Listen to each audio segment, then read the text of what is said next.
ನಮಸ್ಕಾರ ಸ್ನೇಹಿತರೆ, ನಿಮಗೆಲ್ಲ ಮಮತೆಯ ಜೀವನಕ್ಕೆ ಮಮತೆಯ ಸ್ವಾಗತ. ನಾನು ಮಮತಾ ಶಂಕರಿ. ಇವತ್ತೊಂದು ಉತ್ತರ ಭಾರತೀಯರ ಸಾಂಪ್ರದಾಯಿಕ ಅಡುಗೆಯನ್ನು ತೋರಿಸ್ತಾ ಇದ್ದೀನಿ. ಅವರು ಸಾಂಪ್ರದಾಯಿಕವಾಗಿ ಮನೆಯಲ್ಲಿ ಮಾಡುವಂತಹ ಅಡುಗೆ. ಇದು ಬದನೆಕಾಯಿಯಿಂದ ಮಾಡುವಂಥದ್ದು. ಬ್ಯಾಂಗನ್ ಕ ಸಬ್ಜಿ ಅಂತ ಹೇಳ್ತಾರೆ, ಬ್ಯಾಂಗನ್ ಕ ಸಬ್ಜಿ ಅಂತ. ಅವರು ಸಬ್ಜಿ ಅಂತ ಹೇಳೋದು ಈ ಪಲ್ಯಗಳಿಗೆ. ಸೂಖ ಸಬ್ಜಿ ಅಥವಾ ಸಬ್ಜಿ ಅಥವಾ ಗ್ರೇವಿ ಮಾಡೋದಾದ್ರೂ ಅವರು ಸಬ್ಜಿ ಅಂತಲೇ ಹೇಳೋದು. ಎಲ್ಲದಕ್ಕೂ ಒಂದೇ ಹೆಸರದು, ಸಬ್ಜಿ ಅಂತ. ನಾವು ಸಾಂಬಾರು ಅಂತ ಏನು ಹೇಳ್ತೀವೋ ಅದು ಅವರು ಸಬ್ಜಿ ಅಂತ ಹೇಳೋದು ಅಷ್ಟೇ. ಅಂದರೆ ಅವರು ಪಲ್ಯ ಥರ ಮಾಡೋದು, ಸಾಂಬಾರಲ್ಲ. ಇಲ್ಲಾಂದರೆ ದಾಲ್ ಮಾಡ್ತಾರೆ ಅಷ್ಟೇ. ದಿನ ಅಡುಗೆಗೆ, ಡೈಲಿ ಅಡುಗೆಗೆ ಈ ಥರ ಸಬ್ಜಿ ಮಾಡ್ತಾರೆ. ಬದನೆಕಾಯಿದು ಮಾಡೋದಿದು. ಬದನೆಕಾಯಿಯನ್ನು ತೆಗೆದು ಈ ಥರ ಕಟ್ ಮಾಡಿ ಇಟ್ಟಿದ್ದೀನಿ ನಾನು. ಅದಕ್ಕೆ ಫಸ್ಟು ನೀರಲ್ಲಿ ಹಾಕಿ ಇಟ್ಟಿದ್ದೀನಿ. ಅದು ಒಗರು ಇರುತ್ತಲ್ವ, ಅದಕ್ಕೋಸ್ಕರ ಕಲರ್ ಇದಾಗತ್ತೆ, ಕಪ್ಪಾಗತ್ತೆ ಅಂತ. ಈರುಳ್ಳಿ, ಒಂದು ದೊಡ್ಡ ಈರುಳ್ಳಿನ ಉದ್ದಕ್ಕೆ ಹೆಚ್ಚಿಟ್ಟಿದ್ದೀನಿ. 1 ಇಂಚು ಶುಂಠಿ ಚಿಕ್ಕದಾಗಿ ಕಟ್ ಮಾಡಿ ಇಟ್ಟಿದ್ದೀನಿ. 6-7 ಎಸಳು ಬೆಳ್ಳುಳ್ಳಿ ಚಿಕ್ಕದಾಗಿ ಕಟ್ ಮಾಡಿದ್ದೀನಿ. ಹಸಿಮೆಣಸಿನ್ಕಾಯಿ ಚಿಕ್ಕದಾಗಿ ಆದರೂ ಕಟ್ ಮಾಡ್ಕೋಬೋದು. ನಾನಿಲ್ಲಿ ಉದ್ದಕ್ಕೆ ಕಟ್ ಮಾಡಿ ಮತ್ತು ಅರ್ಧಕ್ಕೆ ಕಟ್ ಮಾಡಿದ್ದೀನಿ. ನೀವು ಚಿಕ್ಕದಾಗಿ ಬೇಕಾದ್ರೂ ಕಟ್ ಮಾಡ್ಕೋಬೋದು. ಮತ್ತು ಖಾರಕ್ಕೆ ಹೊಂದ್ಕೊಂಡು ಎಷ್ಟು ಬೇಕೋ ಅಷ್ಟು ತೊಗೋಬೋದು. 3 ಟೊಮೆಟೊ ಹಣ್ಣು ತೊಗೊಂಡಿದ್ದೀನಿ ಇಲ್ಲಿ. ಟೊಮೆಟೊ ಹಣ್ಣು ಚೆನ್ನಾಗಿ ಹಣ್ಣಾಗಿರೋಂಥದ್ದಾದರೆ ಚೆನ್ನಾಗಿರುತ್ತೆ, ರಸ ಇರೋವಂಥದ್ದಾದರೆ ಚೆನ್ನಾಗಿರುತ್ತೆ. ಒಣ ಆದರೆ ಅಷ್ಟು ಚೆನ್ನಾಗಿರಲ್ಲ. ಅದಕ್ಕೆ ಒಳ್ಳೆ ಹಣ್ಣಾಗಿರೋಂತಹ ಟೊಮೆಟೊ ಹಣ್ಣು ತೊಗೊಳ್ಳಿ. ಹುಳಿ ಜಾಸ್ತಿ ಇದ್ದರೆ ಸ್ವಲ್ಪ ಕಡಿಮೆ ತೊಗೋಬೋದು. ನಾಟಿ ಎಲ್ಲ ಆದರೆ ಹುಳಿ ಜಾಸ್ತಿ ಇರುತ್ತಲ್ವ, ಆದ್ದರಿಂದ. ಆದರೆ ಇದು 3 ಬೇಕಾಗತ್ತೆ ಸಾಮಾನ್ಯವಾಗಿ. ಟೊಮೆಟೊ ಹಣ್ಣು ಹೆಚ್ಚೇ ಹಾಕ್ತಾರೆ ಅವರು. ಕೆಲವು ಜನ ಆಲೂಗಡ್ಡೆನೂ ಸೇರಿಸ್ತಾರೆ. ಬ್ಯಾಂಗನ್ ಮತ್ತು ಆಲೂ ಅಂತ ಮಿಕ್ಸ್ ಮಾಡಿಕೊಂಡು, ಬದನೆ ಮತ್ತು ಆಲೂಗಡ್ಡೆ ಎರಡನ್ನೂ ಸೇರಿಸ್ಕೊಂಡು ಮಾಡ್ತಾರೆ. ಇಲ್ಲಿ ಬರೀ ಬದನೆಕಾಯಿ ಮಾಡ್ತಾಯಿದ್ದೀನಿ ನಾನು. ಬರೀ ಬದನೆಕಾಯಿನೂ ಮಾಡ್ತಾರೆ ಆ ಥರ. ಅವರಿಗೆ ಟೊಮೆಟೊ ಹಣ್ಣು ತುಂಬ ಇಂಪಾರ್ಟೆಂಟು. ಟೊಮೆಟೊ ಮತ್ತು ಈರುಳ್ಳಿ, ಇದೆಲ್ಲ, ಬೆಳ್ಳುಳ್ಳಿ, ಇಂಥದ್ದೆಲ್ಲ ತುಂಬ ಇಂಪಾರ್ಟೆಂಟು ಈ ಸಬ್ಜಿಗೆ. ಮತ್ತು ಅದಕ್ಕೆ ಹಾಕುವಂತಹ ಒಣ ಮಸಾಲೆಗಳಿರುತ್ತಲ್ವ, ಅದು ಇಂಪಾರ್ಟೆಂಟ್ ಆಗಿರುತ್ತೆ. ಈ ಥರ ಚಿಕ್ಕದಾಗಿ ಹೆಚ್ಕೋಬೇಕು. ಅದು ಬೆಂದಾಗ ಮಿಕ್ಸ್ ಆಗುತ್ತೆ, ಚೆನ್ನಾಗಿ ಬೇಯಿಸ್ಬೇಕಾಗತ್ತೆ. ಇಲ್ಲಾಂದರೆ ಈ ಪ್ಯೂರಿ ಮಾಡಿನೂ ಹಾಕ್ತಾರೆ, ಆದರೆ ಡೈಲಿ ಮಾಡುವಾಗ ಮಾಡಲ್ಲ, ಪ್ಯೂರಿ ಮಾಡಿ ಹಾಕಲ್ಲ, ಹೀಗೆ ಹಾಕ್ತಾರೆ ಅವರು. ಈ ಥರ ಇಟ್ಟಿದ್ದೀನಿ ಫುಲ್ಲು 3 ಹಣ್ಣನ್ನು ಕೂಡ ಚಿಕ್ಕದಾಗಿ. ಈಗ ಬಾಣಲೆ ಇಟ್ಬಿಟ್ಟು ಅಡುಗೆ ಎಣ್ಣೆ ಉಪಯೋಗಿಸ್ತಾ ಇದ್ದೀನಿ. ಎಣ್ಣೆನೂ ಅಷ್ಟೇ ತುಂಬ ಜಾಸ್ತಿ ಉಪಯೋಗಿಸ್ತಾರೆ. ಮತ್ತು ನಾನು ನಮ್ಮ ಇದಕ್ಕೋಸ್ಕರ ಕಸ್ಟಮೈಸ್ ಮಾಡ್ಕೊಳ್ತಾ ಇರ್ತೀನಿ. ನಾವು ಅಷ್ಟು ಎಣ್ಣೆ ತಿನ್ನಲ್ವಲ್ಲ, ಸ್ವಲ್ಪ ಕಡಿಮೆ ಮಾಡ್ತೀನಿ. ಆದರೂ ಒಂದು 2-3 ಸೌಟು ಎಣ್ಣೆ ಹಾಕ್ಕೊಳ್ತಾ ಇದ್ದೀನಿ ಇಲ್ಲಿ. ಅವರು ಇನ್ನೂ ಜಾಸ್ತಿ ಹಾಕ್ತಾರೆ. ಎಣ್ಣೆನೇ ಇರಬೇಕು ಅವರಿಗೆ ಅಡುಗೆಯಲ್ಲಿ. ಆಮೇಲೆ ಮೇಲಿಂದನೂ ಕೆಲವು ಸರಿ ಹಾಕ್ತಾರೆ. ಅವರು ಸಾಸಿವೆ ಎಣ್ಣೆನ ಉಪಯೋಗಿಸೋದು ಅಡುಗೆಗೆ. ಸಾಸಿವೆ ಎಣ್ಣೆನೇ ಆಗಬೇಕು, ಅದೇ ರುಚಿ ಅಂತ ಅವ್ರು ಹೇಳೋದು. ಎಣ್ಣೆ ಬಿಸಿ ಆದಾಗ 1 ಚಮಚ ಜೀರಿಗೆ ಹಾಕಿದ್ದೀನಿ ನಾನು. ಜೀರಿಗೆ ಸಿಡಿಯೋವರೆಗೂ ಕಾಯಬೇಕು.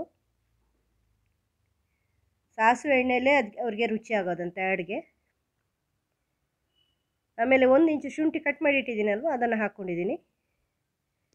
ಶುಂಠಿ ಸ್ವಲ್ಪ ಬಿಸಿ ಆದಾಗ ಬೆಳ್ಳುಳ್ಳಿಯನ್ನು ಹಾಕಿ, ಬೆಳ್ಳುಳ್ಳಿನೂ ಕೆಂಪಾಗೋವರೆಗೂ ಫ್ರೈ ಮಾಡ್ಕೋಬೇಕು.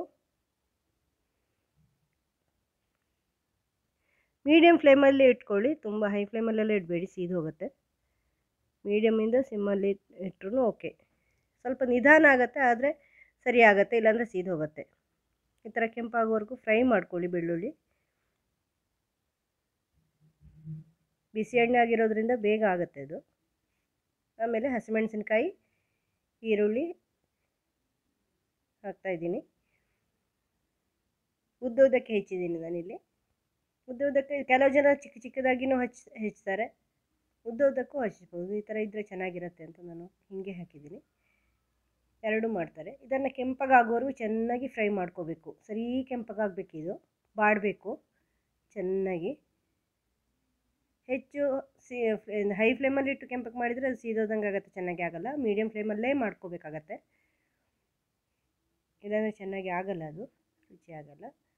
ಈ ಥರ ಕೆಂಪಗಾಗೋವರೆಗೂ ಫ್ರೈ ಮಾಡಿಕೊಂಡು ಆಮೇಲೆ ಇದಕ್ಕೆ ಮಸಾಲೆಗಳನ್ನು ಸೇರಿಸ್ಕೊಳ್ಳೋದು. ಈಗ ಒಣ ಮಸಾಲೆಗಳನ್ನು ಸೇರಿಸ್ಕೊಳ್ತೀವಿ. ಅದರಿಂದ ಸಿಮ್ಮಲ್ಲಿ ಹಾಕೋದು ಒಳ್ಳೆಯದು, ಇಲ್ಲಾಂದರೆ ಅದು ಸೀದು ಹೋಗುತ್ತೆ. ಉಪ್ಪು ಹಾಕಿದ್ದೀನಿ ಈಗ, ರುಚಿಗೆ ತಕ್ಕಷ್ಟು ಉಪ್ಪು. ಈರುಳ್ಳಿಗೆ ಎಷ್ಟು ಬೇಕೋ ಅಷ್ಟು ಉಪ್ಪು ಹಾಕ್ಕೊಂಡ್ರೆ ಸಾಕು.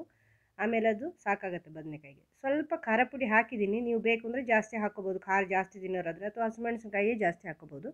ಒಂದು ಅರ್ಧ ಚಮಚ ಅರಿಶಿನ ಪುಡಿನೂ ಹಾಕ್ಕೊಂಡಿದ್ದೀನಿ. ಇದನ್ನು ಒಂದು ಸರಿ ಈ ಥರ ಫ್ರೈ ಮಾಡ್ಕೊಳ್ತಾ ಇದ್ದೀನಿ. ಉಪ್ಪು, ಖಾರ ಪುಡಿ, ಅರಿಶಿನ ಪುಡಿ ಹಾಕಿದ್ದು.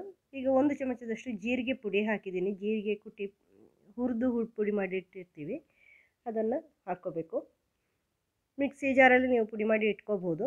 ಜೀರಿಗೆನ ಸ್ವಲ್ಪ ಬಿಸಿ ಮಾಡಿಕೊಂಡು ಆಮೇಲೆ 1 ಚಮಚ ಕೊತ್ತಂಬರಿ ಪುಡಿ, ಕೊತ್ತಂಬರಿ ಬೀಜನ ಮಿಕ್ಸಲ್ಲಿ ಹುಡಿ ಮಾಡಿದರೆ ಕೊತ್ತಂಬರಿ ಪುಡಿ ಆಗುತ್ತೆ. ಬೇಕು ಅಂದರೆ ಔಟ್ಸೈಡು ಸಿಗುತ್ತೆ ಕೊತ್ತಂಬರಿ ಪುಡಿ, ಜೀರಿಗೆ ಪುಡಿ ಪ್ಯಾಕೆಟೇ ಸಿಗುತ್ತೆ, ನೀವು ಅದನ್ನು ಉಪಯೋಗಿಸ್ಕೋಬೋದು. ಆಮೇಲೆ 1.5 ಚಮಚದಷ್ಟು ಗರಂ ಮಸಾಲೆ ಹಾಕ್ಕೊಂಡಿದ್ದೀನಿ. ಇಷ್ಟು ಒಣ ಮಸಾಲೆಗಳು, ಇದನ್ನು ಉಪಯೋಗಿಸ್ತಾರೆ ಅವರು ಇಷ್ಟನ್ನು. ಇದನ್ನು ಚೆನ್ನಾಗಿ ಮಿಕ್ಸ್ ಮಾಡ್ಕೊಳ್ಳಿ.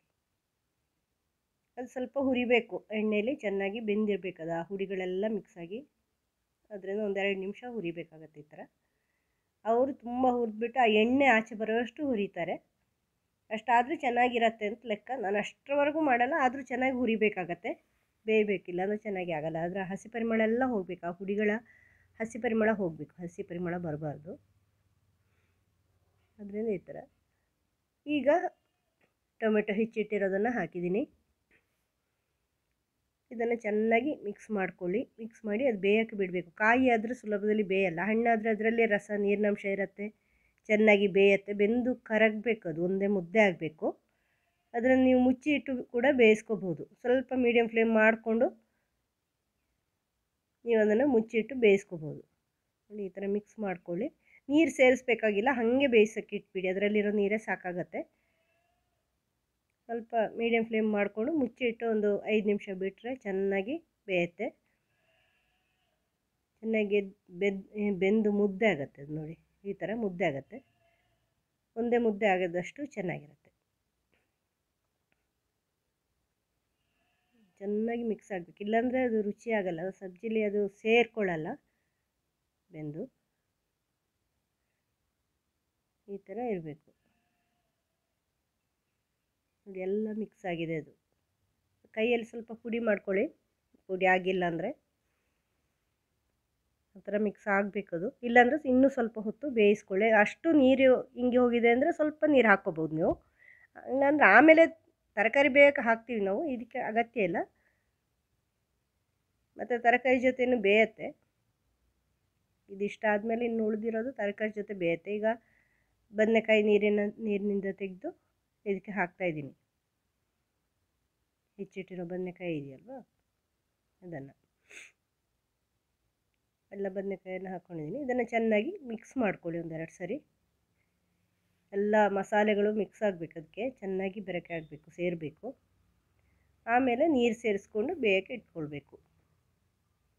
ತುಂಬ ಸುಲಭವಾಗಿ ಬೇಗ ಆಗುವಂತಹ ಅಡುಗೆ ಇದು. ನೀರು ಸೇರಿಸ್ಕೊಂಡಿದ್ದೀನಿ, ಬೇಯಕ್ಕೆ ಎಷ್ಟು ಬೇಕೋ ಅಷ್ಟು, ಇದು ಮುಳುಗುವಷ್ಟು, ಸಾಮಾನ್ಯ ಮುಳುಗುವಷ್ಟು, ಅರ್ಧ ಮುಳುಗುವಷ್ಟು ತರಕಾರಿ. ಇದಕ್ಕೆ ಮುಚ್ಚಿ ಬೇಯಕ್ಕೆ ಇಟ್ಟರೆ ಆಯ್ತು. ಇದನ್ನು ಚೆನ್ನಾಗಿ ಮುಚ್ಚಿ ಸ್ವಲ್ಪ ಹೈ ಫ್ಲೇಮಲ್ಲಿ ಇಟ್ಕೋಬೋದು ನೀವೀಗ. ಆದರೆ ಮಧ್ಯೆ ಮಧ್ಯೆ ತಿರುಗಿಸ್ಬೇಕಿಲ್ಲ ಅಂದರೆ ತಳ ಹತ್ಕೊಳ್ಳುತ್ತೆ. ಬದನೆಕಾಯಿ ಅಲ್ವಾ, ಬೇಗ ಬೇಯೋ ತರಕಾರಿ, ಅದರಿಂದ ಬೇಗ ಬೆಂದಿರುತ್ತೆ. ನೋಡಿ, ಈಗ ಬೆಂದಿದೆ. ಅದನ್ನು ಚೆನ್ನಾಗಿ ಈ ಥರ ತಿರುವಿ ಕೈ ತಿರುಗಬೇಕು. ನೋಡಿ, ಚೆನ್ನಾಗಿ ಬೆಂದಿದೆ. ಸ್ಟವ್ ಆಫ್ ಮಾಡ್ಕೊಂಡಿದ್ದೀನಿ. ಈಗ ಇದಕ್ಕೆ ಸ್ವಲ್ಪ ಕಸೂರಿ ಮೇಥಿ ಬಿಸಿ ಮಾಡಿ ಹಾಕ್ಕೊಂಡಿದ್ದೀನಿ. ಅದನ್ನೆಲ್ಲ ಉತ್ತರ ಭಾರತೀಯ ಅಡುಗೆಗೆ ಹಾಕ್ತೀನಿ. ಮೆಂತ್ಯ ಸೊಪ್ಪು, ಒಣಗಿದ ಮೆಂತ್ಯ ಸೊಪ್ಪು, ಕಸೂರಿ ಮೇಥಿ ಅಂತ ಸಿಗುತ್ತೆ ಔಟ್ಸೈಡು, ಅದನ್ನು ಪುಡಿ ಮಾಡಿ ಹಾಕ್ಕೋಬೇಕು. ಆವಾಗ ಅದರ ರುಚಿ ಚೆನ್ನಾಗಿರುತ್ತೆ ಅಂತ, ಅದು ರುಚಿಗಿರೋದು ಪರಿಮಳಕ್ಕೆ. ಆಮೇಲೆ ಮೇಲಿಂದ ಕೊತ್ತಂಬರಿ ಸೊಪ್ಪು ಕೂಡ ಉದುರಿಸ್ತಾ ಇದ್ದೀನಿ. ಅದನ್ನೊಂದು ಸರಿ ಎಲ್ಲ ಮಿಕ್ಸ್ ಮಾಡಿಕೊಂಡ್ರೆ ಅಡುಗೆ ರೆಡಿ ಆಯಿತು. ಇದು ತುಂಬ ಸುಲಭ, ಬೇಗ ಆಗುತ್ತೆ. ಇದು ಬೇಗ ಬೇಯೋ ತರಕಾರಿ ಬೇರೆ ಅಲ್ವಾ, ಎಲ್ಲ ರೆಡಿ ಮಾಡಿಟ್ರೆ ಬೇಗ ಆಗುತ್ತೆ. ಚಪಾತಿಗೆ, ಪೂರಿಗೆ ಎಲ್ಲ ತುಂಬಾ ಚೆನ್ನಾಗಿರುತ್ತೆ ಉತ್ತರ ಭಾರತೀಯ ಅಡುಗೆಗೆ. ಅಂದರೆ ಅನ್ನದ ಜೊತೆನೂ ಚೆನ್ನಾಗಿ ಆಗುತ್ತೆ. ಚಪಾತಿ ಪೂರಿಗೆ ಬೆಸ್ಟ್ ಆಗುತ್ತೆ. ಉತ್ತರ ಭಾರತೀಯ ಅಡುಗೆಗೆ ಅವರು ಅನ್ನಕ್ಕೂ ಉಪಯೋಗಿಸ್ತಾರೆ, ಚಪಾತಿ ಮತ್ತು ಪೂರಿಗೂ ಉಪಯೋಗಿಸ್ತಾರೆ, ಪರಾಠ ಈ ಥರ ಎಲ್ಲ ಮಾಡಿದ್ದಕ್ಕೆಲ್ಲ ಉಪಯೋಗಿಸ್ತಾರೆ. ತುಂಬ ಚೆನ್ನಾಗಿರುತ್ತೆ. ಮುಂದಿನ ವಿಡಿಯೋದೊಂದಿಗೆ ಭೇಟಿ ಆಗೋಣ. Thank you.